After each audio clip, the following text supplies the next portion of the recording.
శవంలా పడున్నా, ఒకవేళ బతికి బట్ట కట్టినా కాపురం చేయగలడా లేక కన్నీట ముంచుతాడా అని ఆలోచించకుండా భర్తే దైవం అనుకుని నన్ను మళ్ళీ మంచి చేశావు.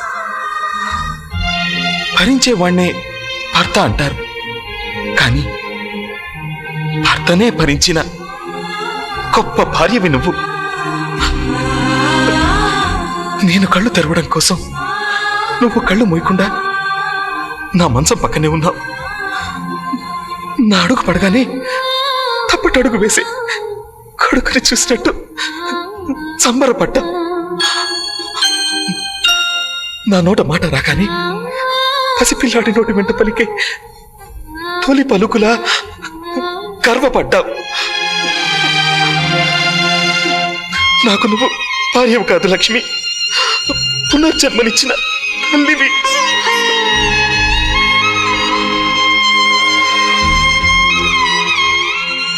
కనటం తల్లి వంతు, పెంచటం తండ్రి బాధ్యత, కలిసి బతకడం భర్త కర్తవ్యం. కానీ చావటానికి తప్ప ఎందుకు పనికిరాని నాలాంటి శవాన్ని బతికించిన నిన్ను ఈ పేరుతో పిలవాలి లక్ష్మి. పెళ్లి పేరుతో ఆడదాని ఇంటి పేరు మారుతుంది, కానీ నీలాంటి భార్య ఉంటే మగాడి జీవితమే మారిపోతుంది. నేను తినకుండా ఉండగలను, నీళ్లు తాక్కుండా బతకగలను, చివరికి ఊపిరి పీల్చకుండా జీవించగలను. కానీ నిన్ను వదిలి ఒక్క క్షణం కూడా ఉండలేను లక్ష్మి, ఒక్క క్షణం కూడా ఉండలేను, ఒక్క క్షణం కూడా ఉండలేను.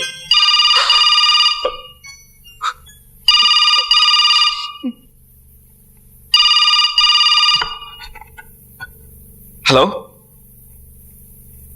Just minute. మహాలక్ష్మి, నీకే ఫోన్. హలో లక్ష్మి,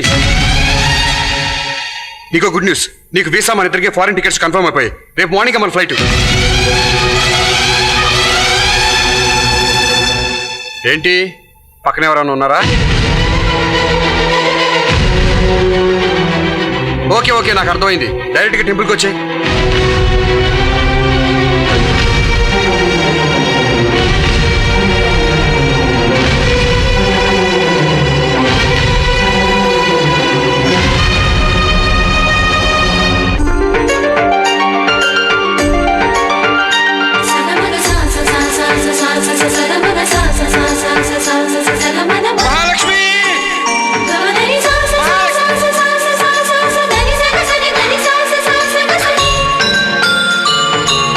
లక్ష్మి,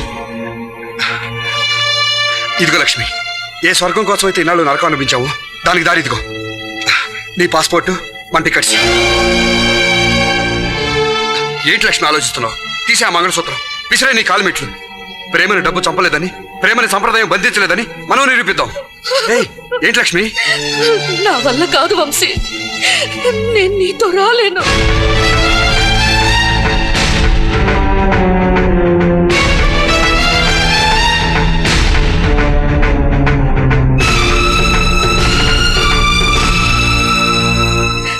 నన్ను క్షమించు వంశీ, నా భర్తను వదిలి నేను రాలేను. ఆ రోజు నా ఇష్టానికి వ్యతిరేకంగా పెళ్లి చేసినా మన ప్రేమ నీరు కారిపోకూడదన్న కసితో నీతో వచ్చేస్తానని చెప్పాను. ప్రేమ కోసం సాంప్రదాయాలు వదిలేద్దామనుకున్న నేను భార్య కోసం ప్రాణాలు వదులుకోవడానికి సిద్ధపడ్డ భర్తను చూసి మనసు మార్చుకున్నాను వంశీ. అందుకని నేను కూడా మనసు మార్చుకుని నీకు దూరం అవ్వాలని చెప్తున్నావు మహాలక్ష్మి? లేదు వంశీ, నన్ను మర్చిపోవాలని చెప్తున్నాను. నా భర్తకి నా అవసరం ఉందని చెప్తున్నాను. నీ భర్తకి నీ అవసరం మాత్రమే ఉంది, కానీ నీ మీద నాకు ప్రేమ ఉంది మహాలక్ష్మి. ప్రేమ కంటే జీవితంలో చాలా ఉన్నాయి వంశీ. ఏ స్వార్థం లేకుండా ప్రేమించడంలో ఉన్న తృప్తి నేను అనుభవించాను. ఒక తల్లి తన బిడ్డను ఎలా ప్రేమిస్తుందో మంచంపై ఉన్న నా భర్తను అంతకంటే ఎక్కువగా ప్రేమించాను. ఆయన కోలుకుంటుంటే నా గుండెల్లో గుండెల్లో పెళ్లి మీద నమ్మకం కలుగుతుంది వంశీ.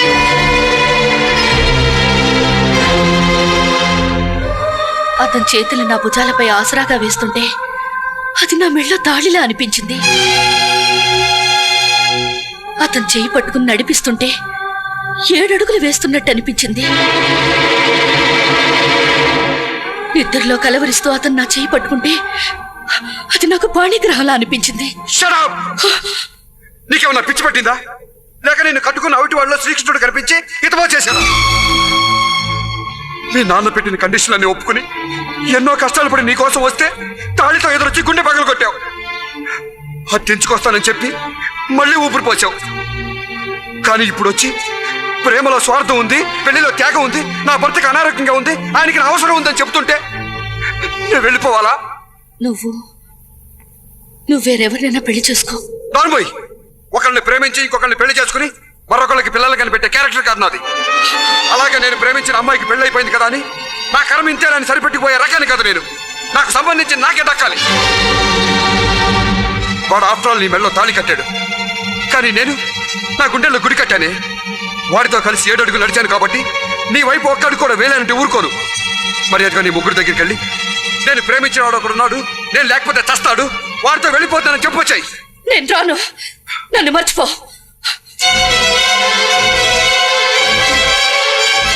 నువ్వు మర్చిపోమంటే మర్చిపోయేది కాదు ప్రేమ అంటే. నిన్ను నా దాన్ని చేసుకునే వరకు నిద్రపోను, ఎవరు అడ్డు వచ్చినా సరే.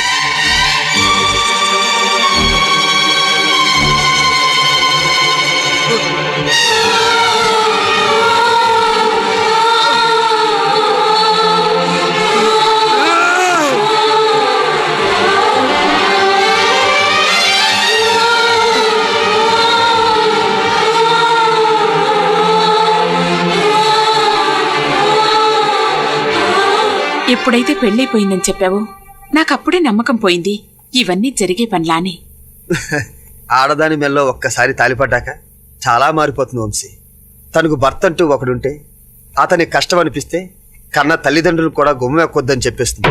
అదిరా ఆడదంటే.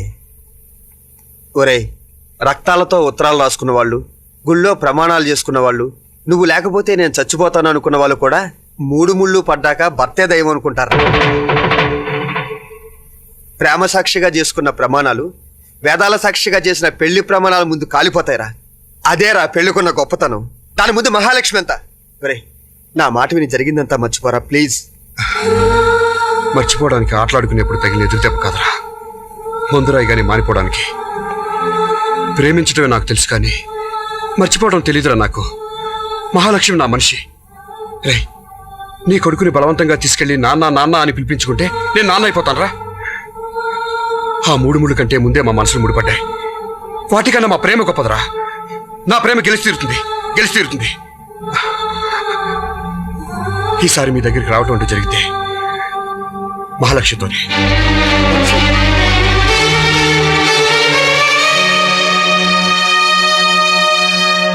అయ్యో అమ్మా! ఇతనెవరు, కొత్త పేషెంటా? Yes sir, new admission. Foreign doctor గారు, నన్ను మీరే కాపాడాలి. ఏంటయ్యా, ఏంటి నీ రోగం? ఫీవర్ అని ఓ హాస్పిటల్లో చేరాను. ఆ మరుసటి రోజు కామెర్లు అన్నారు. ఆ మరుసటి రోజు రోగం మార్చి ఉబ్బు కామెర్లు అన్నారు. దాంతో నాకు చిర్రెత్తి హాస్పిటల్ మార్చాను. అక్కడ క్యాన్సర్ అన్నారు. స్కాన్ చేశారు. డయేరియా, పైలేరియా, మలేరియా అన్నారు. ఏ ఏరియాలో? రెడ్ లైట్ ఏరియాలో. నువ్వు ఆగుతావా? నువ్వు చెప్పు. ఏరియా మార్చి హాస్పిటల్కి వచ్చాను. ఈ ఫారెన్ డాక్టర్ గారి హస్తవాసి చాలా మంచిదని, బుర్ర చాలా పెద్దదని మీ దగ్గరికి వచ్చాను సార్. Janardhan, yes sir. నువ్వైతే ఈ వ్యాధికి ఏం మందిస్తావు? అదేంటి సార్, మీరు ఫారిన్ డాక్టర్ కదా అని మీ దగ్గరికి వచ్చాడు. మీరు చెబితేనే బాగుంటుందేమో. నేను వచ్చిన దగ్గర నుంచి అబ్జర్వ్ చేస్తున్నాను జనార్దన్.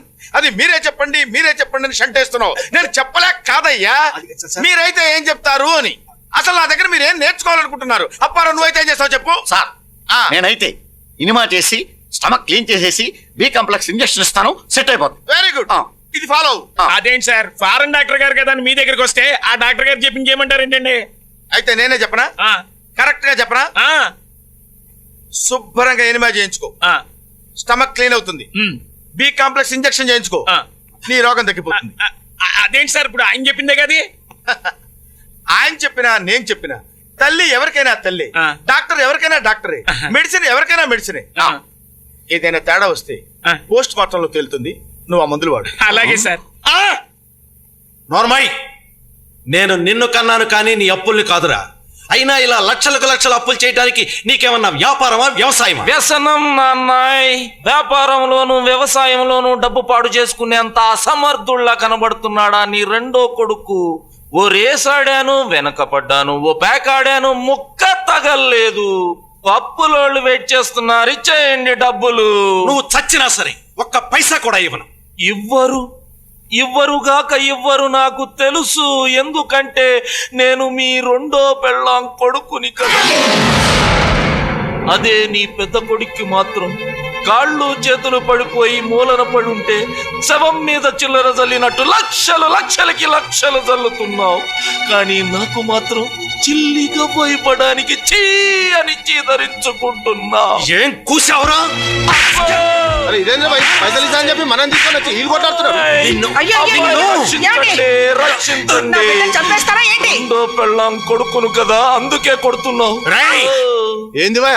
ఎక్కడికి పోదు బ్రదర్స్ మీ డబ్బు. తల్లి సిగదరగా ఇప్పటి వరకు లక్షల్లో చేసే అప్పు ఇకపై కోట్లలో చేస్తా అప్పు. పదండి బ్రదర్స్. అసలు నీ కప్పెలా పుడుతుందో నేను చూస్తాను. ఏవి రావు చేయు అప్పులకు నాకు ఎటువంటి సంబంధం లేదు. మరి నా అప్పు సంగతి ఏంటి? తల్లి సిగదరగా నువ్వు నన్ను చూసిచ్చావు అప్పు, నా బాబును చూసిచ్చావు. అందుకే నీ అప్పుకి నాకు ఏ సంబంధం లేదు. చెయ్యి తీసేయ్. నువ్వు నన్ను చూసి అప్పిస్తే ఇలాగే కంటిన్యూ చేయి, నా బాబును చూసిస్తే నీళ్ళు వదిలేసే.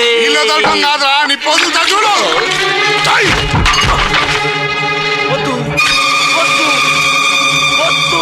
పుల్లయ్య అయ్యప్ప సత్తన్నాయ్, చచ్చిపోతా.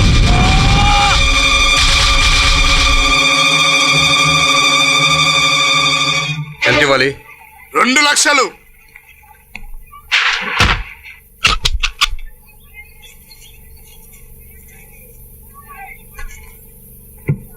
ఏ గెట్ అవుట్. మీరెవరు ఫ్రెండాయ్? ఈ ఫ్రెండ్కి చిన్న హెల్ప్ చేస్తే ఆ ఆస్తి మొత్తానికి నువ్వే వారసుడవుతావు.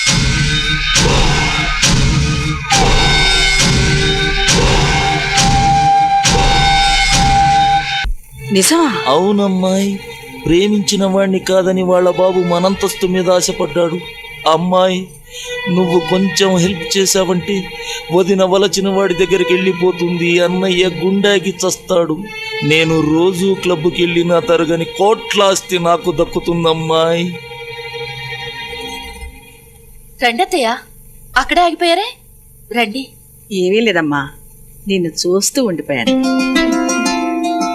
నిన్ను చూస్తుంటే అమ్మలాంటి దాన్ని నాకే ఈర్ష్య వేస్తుంది.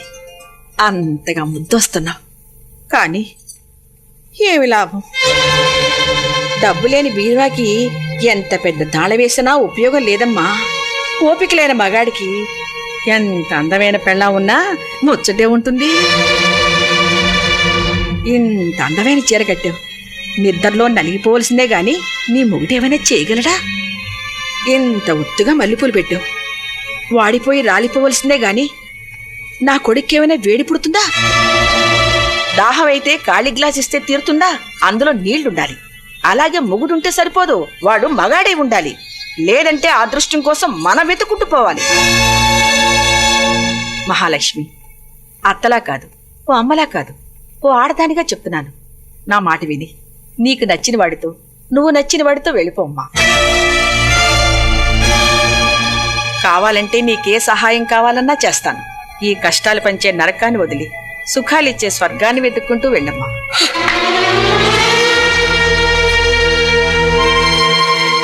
ఇంత అభిమానం చూపించినందుకు చాలా సంతోషం. మీరు వయసులోనే ఉన్నారు, మావయ్య గారు ముసలాడైపోయారు కాబట్టి రండి, ఇద్దరం కలిసి ఒకడినే చూసుకుందాం. ఏంటి మాట్లాడరు? బాగోదా? పోనీ నేను అడిగిన దానికి సమాధానం చెప్పండి. మావయ్య గారు 40 ఏళ్ల వయసులో తన మొదటి భార్య పోయిన తర్వాత మిమ్మల్ని చేసుకున్నారు. అంత చిన్న వయసులో అంత పెద్దవాణ్ణి రెండో పెళ్లి చేసుకున్న మీరు సుఖపడ్డారా లేక సుఖం దొరకలేదని దొడ్డిదారిని కొని తెచ్చుకున్నారు. భర్తతోని సంసారం చేసి తల్లయ్యారుగా, మరి నాకెందుకు అత్తయ్యా ఈ దొంగదారులు దొడ్డి గుమ్మాలు? దాహం అయితే ఖాళీ గ్లాస్ ఇస్తే సరిపోదు, అందులో నీళ్లుండాలి అన్నారు. కానీ అవి మంచి నీళ్ళై ఉండాలి, డ్రైనేజ్ నీళ్లు తాగలేం. మొగుడు మగాడై ఉండాలి, కానీ ప్రతి మగాడు మొగుడైపోకూడదత్తయ్యా. నాకు మీద పడే మొగుడు అక్కర్లేదత్తయ్యా, మనసు పడే మొగుడు కావాలి. మొగుడికి మనసారా సేవలు చేసేది కేవలం పడక సుఖం కోసమా? ఆ మాత్రం దానికి పెళ్ళెందుకు? 4 డబ్బులు పడేస్తే మార్కెట్లో మగాళ్ళని సంతోష పెట్టేవాళ్ళు, ఆడవాళ్ళని సుఖపెట్టేవాళ్ళు దొరుకుతారండి. నా భర్తకి ముద్దలు పెట్టడమే నాకు ముద్దు. నేను మాయ చేసి ఆయనకు మందులు వేయడమే నాకు సరసం. ఆయన కాళ్ళు పట్టడమే నాకు కాపురంతో సమానం. ఆయన కాళ్ళ దగ్గరే నా జీవితం. ప్రమాణ సాక్షిగా చెప్తున్నాను అత్తయ్య, నా భర్తలో ఒక బిడ్డను చూసుకుని తల్లిగా తృప్తి పడ్డాను. ఆయన చూపుల చల్లదనంలో భార్యగా సుఖం పొందాను. నాకవి చాలు అత్తయ్య, నాకవి చాలు.